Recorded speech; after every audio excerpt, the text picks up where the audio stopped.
उनसे अनुरोध करूंगा कि वो आए और अपने विचार रखें। आदरणीय यादव जी, बहुत बहुत संचालक महोदय आपको धन्यवाद।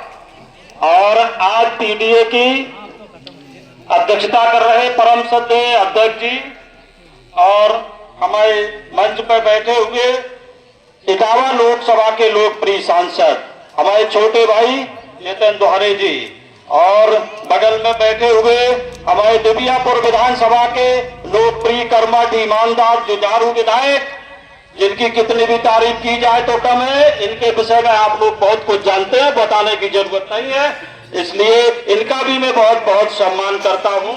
और हमारे बगल में बैठे हुए हमारे प्रदेश पार्टी के कार्य समिति के मेंबर हैं दद्दा श्याम बाबू जी, और बगल में बैठे हुए चेयरमैन साहब, ये दबे हुए दिखाई नहीं दे रहे तो इसलिए देर में देख पाया।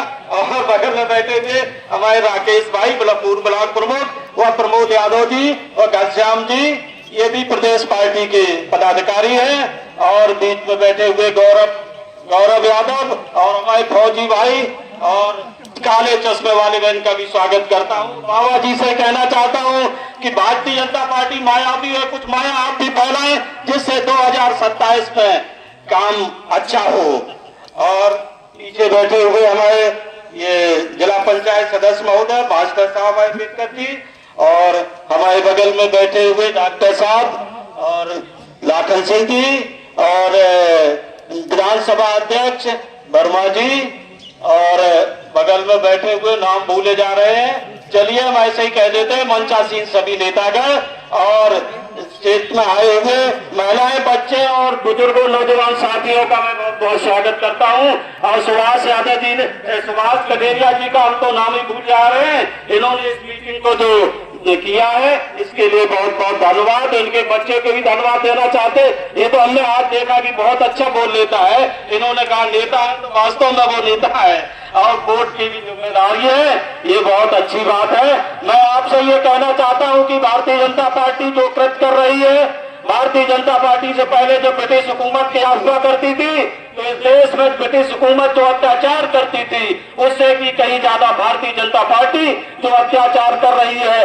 और भारतीय जनता ब्रिटिश हुकूमत वाले कुछ नियम कानून भी था अंग्रेजों का, इनका कोई नियम और कानून नहीं है, इनका तो जो मन में आते वही करते हैं। अभी आपने हाल में देखा संसद में इस देश के निकम्मा और कायराना हरकत करते हुए गृह मंत्री ने बाबा साहब का कितना अपमान किया, तो बार बार एक शब्द को 7 बार कहा और 7 जन्मों तक स्वर्ग मिलने की बात कही। आप लोग जानते हैं ऐसे निकम्मा, ऐसे निकम्मी सरकार को उखाड़ फेंकने के लिए माननीय राष्ट्रीय अध्यक्ष जी ने पिछले समय जब लोकसभा का चुनाव हो रहा था तो उन्होंने पीडीए का जन्म दिया, और पीडीए के जन्म देकर करे उन्होंने भारत की धरती पर यह दिखा दिया कि भारतीय जनता पार्टी को पूर्ण बहुमत में सरकार बनने से रोक दिया और भारत में तीसरे नंबर की पार्टी हो गई। 37 सीटों से अधिक लेकर के कांग्रेस का सहयोग लेते हुए इस पार्टी को पीछे कर दिया, लेकिन फिर भी भारतीय जनता पार्टी की सरकार बन गई। अब मौका आ रहा है 2027 का।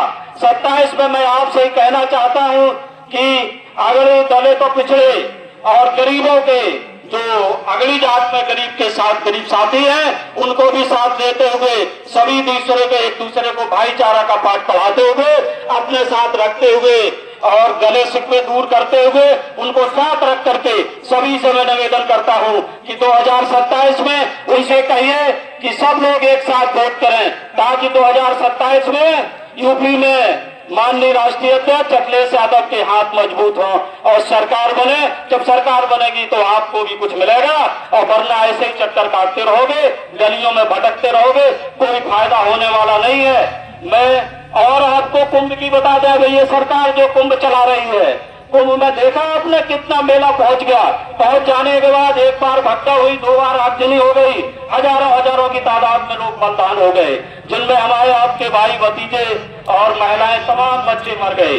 मैं आपसे और ये कहना चाहता हूं कि अब 2027 में भूल न जाना पीडीए को। अगर पीडीए को भूल गए तो फिर बहुत बड़ा नुकसान कर पाओगे।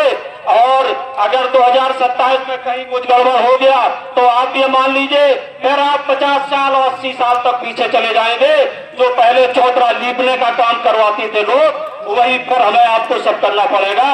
मैं इन्हीं शब्दों के साथ मैं अपनी बात को समाप्त करता हुआ, मैं जय बाबा साहब, जय समाजवाद, जय अखिलेश, माननीय नेताजी अमर रहे, मैं इन्हीं शब्दों के अपनी बात समाप्त करता हूं। जय। बहुत बहुत धन्यवाद यादव जी। अब इसी